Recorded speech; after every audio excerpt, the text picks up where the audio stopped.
front.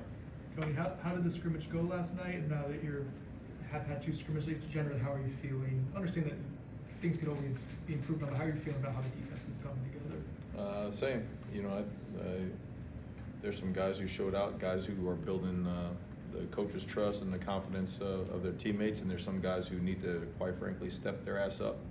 It's unacceptable. Okay, like we all need to make sure that we're all on the same page, and we understand what's asked of us and what the expectations are, and either guys do it or they don't, and it's not right if you don't. So, you know, we had some guys go out there and play hard and play physical and play fast and do the things that they were asked to do, and it's fun to watch those guys continue to grow and make plays. And then there's some guys who you're expecting much more from that are not doing that. They're not doing what they're asked to do. They're not doing what they're being taught to do, and therefore they won't play. Is it consistently the right guys now, the last week, doing the right things consistently, or is it mix and match with some doing it well, some not? I guess is it the same offenders who aren't doing it well? And is it the same No, I mean, it's, right? You know, again, you don't trip out on guys. I mean, football, guys are gonna not make plays here and there. I mean, the ball's gonna beat you. You know, I never get upset when the ball beats you, but if you're not doing what you're being trained to do and you're not playing your butt off, then that is unacceptable. That is not right. And there's flashes of that from, you know, there's just too much of that. So we got to limit that and move forward.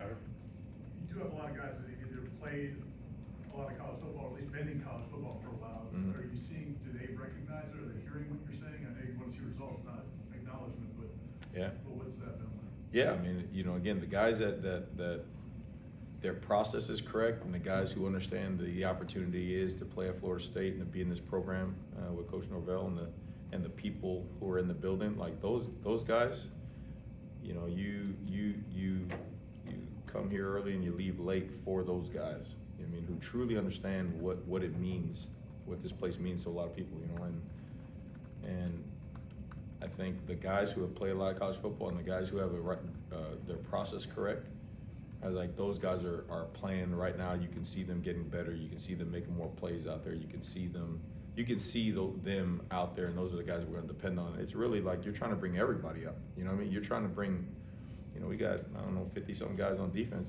You're trying to make all 50 of them get on the bus. You know what I mean? Like, because you never know. Long season, the way we want to play hard. We want to rotate guys in there. You know, you want everybody on the bus, and when people don't do what you're supposed to do, then I mean, obviously that it's a sad deal, but that's a reality right now. You know, Coach had a great thing about being equal and fair. Everybody's gonna get a fair shot. It can't be equal. You know, there's only so many reps that can go around, but you're gonna get a fair shot to show what you can do. You gotta make the most of it, and if you don't come crying. Don't come crying back about this and this period. No, it's fair. You just didn't make use of your opportunity. So, you know, we're getting to the point where the second scrimmage really, it gave everybody an opportunity to say, yo, like, this is your audition. This is you showing us what, if you're gonna be on that bus or not. And again, there's some guys on there who took advantage of that and played their tail off. And then there's some guys on there that you know, people are counting on to be good, and they just didn't show up like they were supposed to.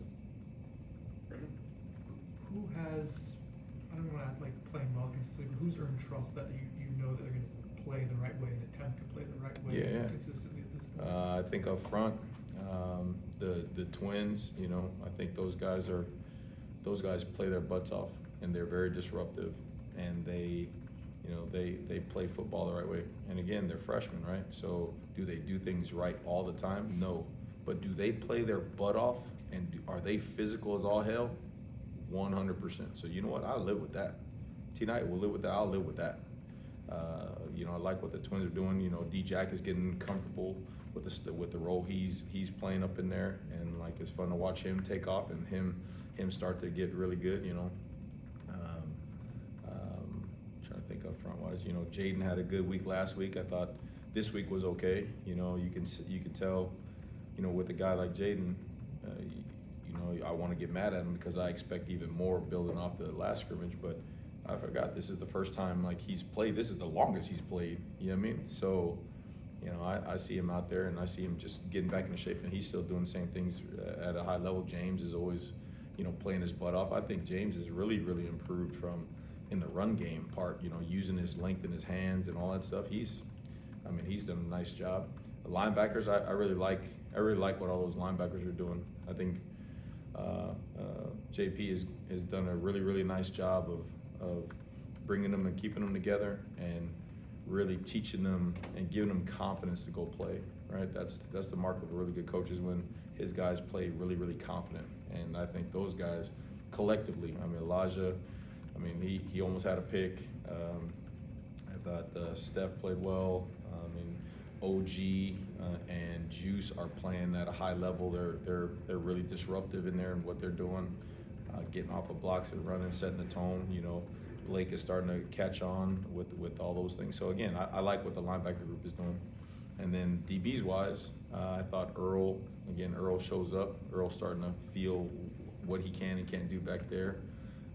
It's a great battle with AB and KJ, you know, and those guys moving around and learning what to do and trusting their stuff. Duty, I know Coach said this, but Duty, he is a completely different player from the spring. And you know, you want to say it's just on the grass, but really it's all around. You know, I think that he's maturing. His process is maturing, so he is starting to put himself in position to do good things, both on and off the grass. You know, and it's fun, man. That's why you coach. You see he gets it. He's starting to get it. You know, so I thought Duty did a really nice job. Trying to think of who else back there. You know, another guy I haven't mentioned is Gavin Holmes. You know, he's making plays, running around there. It's fun to watch him do that. You know, find kind of a home and just run around. And I'm sure I'm missing a couple. Oh, Jerry. I mean, you know, coach said that he did what he did at a great pick. I mean, the guy's in a lot of spots. You know, usually when Jerry gets beat, it's just because the ball beats him. It ain't because he don't know what to do and he don't know how to do it. But he made a couple really nice plays. So there's a lot of guys who are putting themselves in position and starting to kind of take off and be the guys. But you know, you're looking at the whole picture in terms of, like, we need everybody on that damn bus. You know, we need everybody to do the things we want to do. It's gonna be a long season. You know what I mean? And so you kind of get disappointed with the guys who you feel should be better and are not taking that extra step. You know. Liam? With Jason Jenkins just getting some live action after the injury, how did you feel he did, and then where is he at? Just seeing him on the field. Yeah, great. You know, again, that's another guy. You know, he put himself in position to come back this fast, and he's taking live reps. You know, it was very limited number of live reps, but you can see, you know, just knocking the rust off and all that stuff. And the more reps he gets, the more comfortable he's going to be. But I mean, again, he's twitchy, he's explosive, he's really disruptive in there. Had a really good scrimmage. So. Ira? The way your defense is constructed and the way as aggressive as it is, how critical is it to convert on these opportunities? Because Coach Wardell's been talking about the opportunities for interceptions. You mentioned some near interceptions, but how critical is it to cash in on those? Yeah, I mean, that's the greatest thing we can do as a defense for this football program, is take the ball away. You know, that's the greatest thing we can do. And if you don't take it away in practice, you're not going to take it away in the game, right? So we've had chances to. I mean, again, we probably dropped another 2 or 3 picks. You know what I mean? And we're just not catching the ball. Basically, we're just not catching the ball. So, you know, we're going to have to improve that process there, whether it's to throw more balls at them, to get them on the jugs, you know, whatever it is we got to do. But you know, that's the greatest thing we can do for this program, is take the ball away. And we're getting in spots where we can. And again, like last night, I mean, it was an unbelievable pick by Jerry, and you know, takes it to the house, and it's like, imagine that you do that 2 or 3 times a game, and it's gonna be hard to lose football games like that, you know. So just got to continue to stress that. Peter? Coach, you mentioned Daryl Jackson earlier. Is it more of you see him doing what he's supposed to do, or is there like a time where he looked like he was the best player on the field? Have you seen that yet? Have you seen him doing that yet? Oh yeah, I've seen him do stuff like that. Like he's especially, you know, again, I love the cross training. I love guys just understanding football, right? You put them in different spots and they just get a better awareness of what's going on around them. And so T Knight's been moving D-Jack around a lot of places. So, you know, he's been at end, he's been at nose, he's been at the three, he's been everywhere, 4-eye, he's been everywhere. And so you can see him like starting to move around. The first time I've ever seen him take snaps at a different position where he was moving around, you know, and great, you know, that's part of the process. You know, he's starting to get more comfortable and using his athletic ability in different spots. So it's fun to watch with guys like that. You know, again, he's put in his time, and it's his year, right? It's his year. So for him to feel that confidence and to gain that confidence as we continue on the next couple of weeks, it'll be crucial.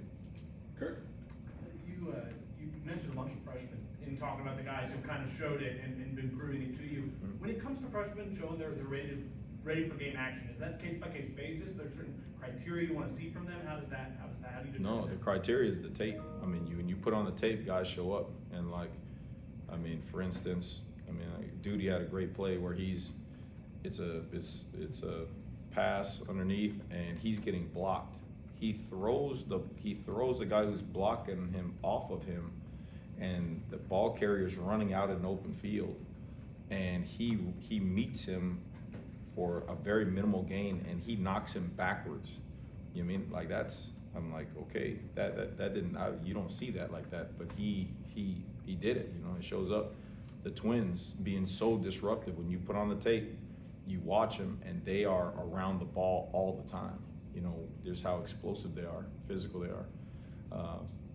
You know, another guy, again, going back with JP with the linebacker group, Ethan Pritchard. I mean, he's showing out and doing some nice stuff, you know, and now it's up and down, but he's showing his athletic ability and that he's going to be a really good linebacker here in the future, you know. So there's a lot of guys. I mean, I'll say this, Juju, you know, he's starting to lose weight, starting to gain confidence with his legs and stuff like that. I mean, he's another guy who's showing up like crazy. You know what I mean? So it's fun to watch the young bucks, but you just watch the tape. I mean, that's the ultimate telltale, right? Is you turn on the tape and you watch who performs, and usually that they perform under the lights, they're going to perform under the lights. So, Chris, I know you want your side of the ball to win, you want your D-line to dominate, but what have you seen from the offensive line when you're watching them compete with you guys? yeah, I mean, it's iron sharpens iron. That's a good group. I mean, that's a good group. And Coach Han and Coach Malzahn, for the things that they're doing with those guys, man, they're tough. You know, they're tough to defend. But you see them. You know, I always sit down and I watch them in the hallways, and you can see them hanging out with each other and talking and eating with each other and those kind of things. So, you know, I'm sure the chemistry of that group is continuing to grow. You know, like all guys who are coming in here, you know, for the first time or whatnot, like they're all together, they're all healthy, and they're all running around together, and they're a good group. With Kevin Wynn, what is it about his skill set that's giving him a shot to play around, Yeah. especially so close to Yeah, the he's ball? powerful. I mean, he's very powerful, and there are some guys in football that just see the ball. You know what I mean? Like, you can teach anybody to do a drill, you know, hit a bag, all this kind of stuff, but there's a difference when they can hit a bag, they can extend, they can peek, and they can see the ball and have a feel for where the ball's gonna go. He's got that feel in there for where the ball's gonna go. And again, as he gains confidence, as he gets his weight in shape, as he continues to slim down and get stronger and continues to know the defense, he does that naturally. His instincts are what finds the ball. Now you're getting him in a position to where he can find the ball. You know, it's gonna be a really cool thing to do and see from him. So just happy that he's starting to come on and feel it and gain confidence making plays in there. Aslan? Which I think last night might have been the first time you guys got real work inside of Doak. Yeah. Just talk about the process of your players. How was the process like for you and your assistant coaches? How do you like that? Yeah, I mean, I thought we were much more efficient on the sideline. You know, we were jumping in and out of groups and all that kind of stuff. We had a couple of things we had to clean up. It's funny how Coach brought in, you know, the officials to go over the new rules and all that kind of stuff. So we had, you know, some things on some injuries and some procedural stuff that way. But in terms of the penalties coming off, the communication on the sideline, I thought all those things were much better than the first one, more efficient. And so we got to just continue to clean up that process as well. Anything else for Coach? All good?